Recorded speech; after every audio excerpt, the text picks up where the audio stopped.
Saludos, bienvenido. Intercambiador de calor. ¿Qué es un intercambiador de calor? Es un dispositivo diseñado para transferir energía térmica entre dos líquidos sin que se mezclen.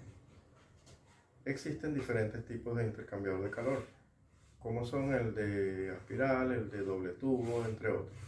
En esta oportunidad, este grupo, conformado por Tami Mitchell, Argenis Noriega, Livington Bolívar y Jason Rojas, le vamos a explicar a través de una maqueta representativa un intercambiador de calor del tipo aspiral, el cual tiene una forma, entra en los líquidos y no se mezcla. Está formado por dos placas metálicas en espiral.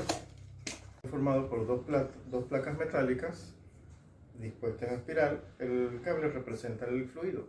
Un fluido entra por una lámina y forma la espiral y sale en el sentido contrario. Y por el sentido contrario ingresa el otro fluido que se enfría por conducción al hacer contacto durante la espiral.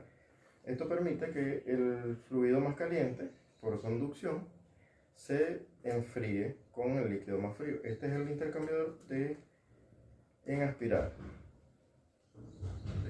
Buenas tardes, mi nombre es Argenis Noriega y le voy a explicar sobre las principales características de un intercambiador de calor en espiral.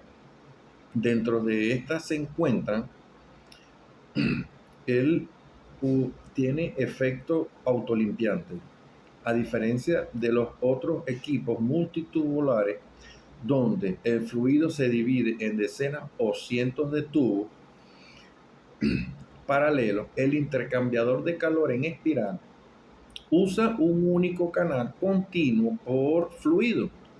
Si se genera un depósito local o incrustación de sedimento en la pared de este canal, la sección transversal de paso se reduce instantáneamente en este punto.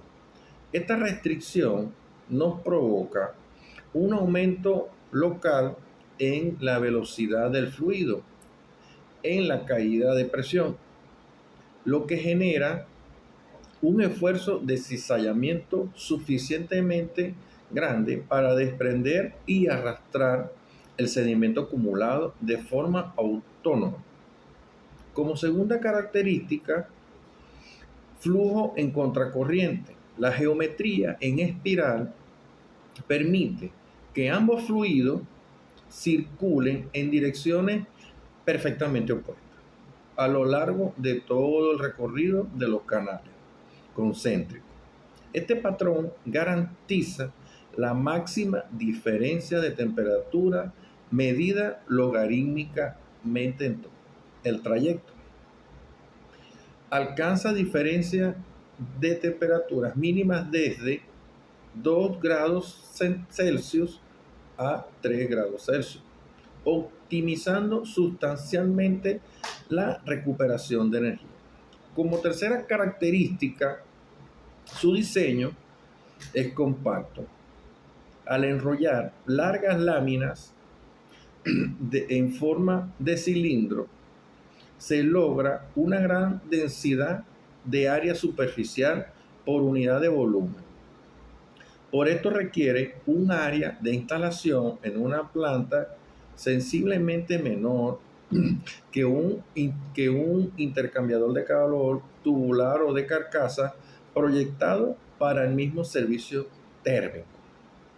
Como cuarta característica, usa canales abiertos y curvos que generan alta turbulencia.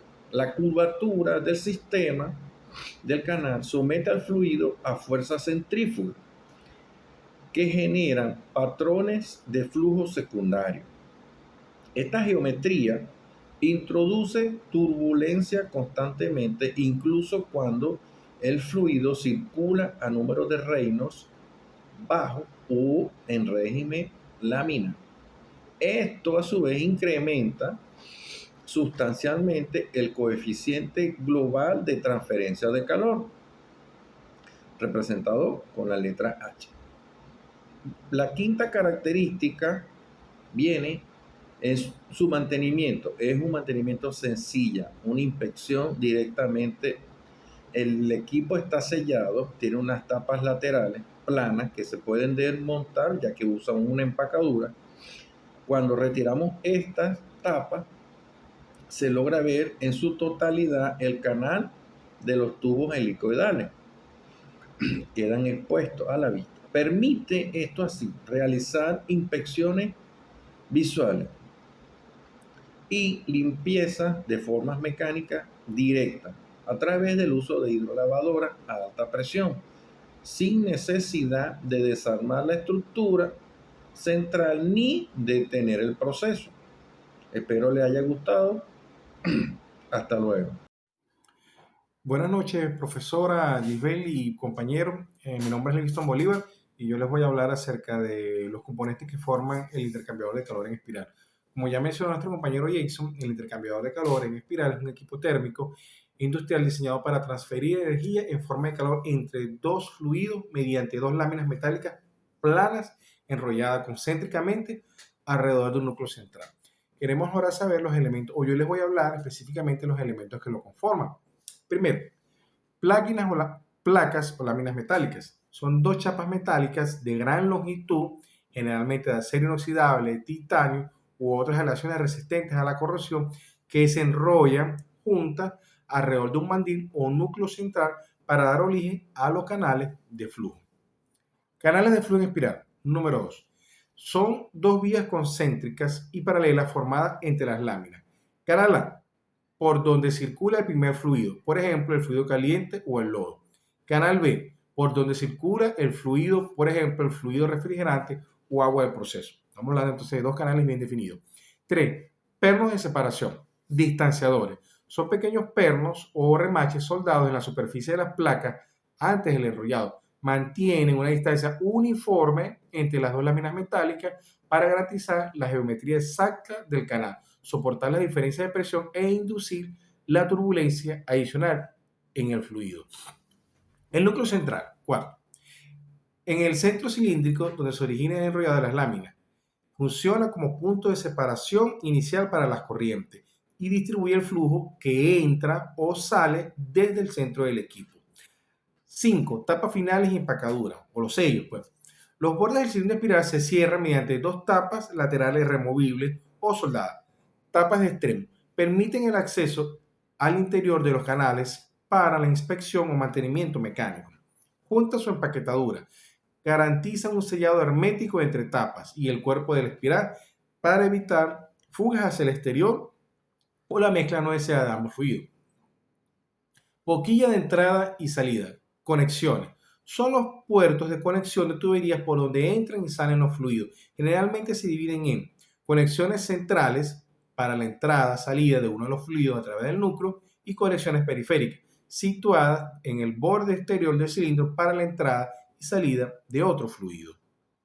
También les voy a hablar muy brevemente acerca de las ventajas clave de este intercambiador tipo espiral. Una de las ventajas que tiene es que tiene una alta eficiencia debido al flujo a contracorriente puro en canales rectangulares curvos. Bajo mantenimiento. La alta turbulencia autolimpia los depósitos del sedimento y un diseño compacto. Ocupa mucho menos espacio en planta que un intercambiador convencional. Gracias por su atención. Seguidamente continuamos con las variables que se consideran para su selección. Para seleccionar y dimensionar un intercambiador en espiral es un proceso industrial. Debemos evaluar 6 variables técnicas fundamentales: la naturaleza y la viscosidad del fluido. Es ideal para trabajar con fluidos de alta viscosidad, los suspensiones fibrosas o fluidos que son sobrepensos a la incrustaciones. Anchos y distancia de canal nos permite ajustar el ancho de la lámina de 0.3 metros a 2 metros y la separación del canal 5 milímetros a 25 milímetros, dependiendo del tamaño de los sólidos. En su separación, la caída de presión permitida se debe calcular cuidadosamente, ya que los canales largos y en espiral generan mayores pérdidas de carga. Si el caudal es elevado, la presión y temperatura de la operación está limitada típicamente a presiones de hasta 30 y temperaturas de hasta 400 grados centígrados debido a las ajustes de sellado planas y la geometría circular. Compatibilidad de materiales: ofrece resistencia a la corrección mediante el uso de aceros inoxidables 316 o titanio o elecciones especificadas de níquel. Carga térmica: requiere el cálculo de la diferencial temperatura media longítica. Para determinar la superficie requerida mediante la fórmula A igual o 4 sobre abro paréntesis o por el L de cierro para la aplicación en el enfriamiento del lodo biológico en la planta de tratamiento de las aguas residuales. Para ilustrar cómo funciona esto en la práctica, veamos un caso real. En un proceso de digestión anaerobia de todos los industriales, el lodo digestado sale a 55 grados centígrados, cargando con un 5% a un 8% de sólido en suspensión y material fibroso. El objetivo es enfriarlo hasta 35 grados centígrados utilizando agua industrial disponible a 20 grados centígrados. La falla de equipos tradicionales en un intercambiador de tubo y carcasa es convencional. Se construye rápidamente debido a la acumulación de sólido en las placas tubular, lo que exige paradas de planta frecuentes para destapar los tubos. La solución con el intercambiador de espiral fluido a lodo entra por una periferia tangencial a 55 grados centígrados, recorre el canal espiral con una geometría de canal único, autolimpiante y sale por el centro a 35 grados centígrados. Fluido B. El agua y el enfriamiento entra por un centro de 20 grados centígrados en contracorriente, absorbe el calor y sale por la periferia a 38 grados centígrados. Los resultados obtenidos en la operación continúan durante meses sin obstrucciones. Una reducción de 60% en el área de instalación respecto a un sistema multipolar menor del tiempo fuera de servicio en limpieza y programadas. Gracias por su atención.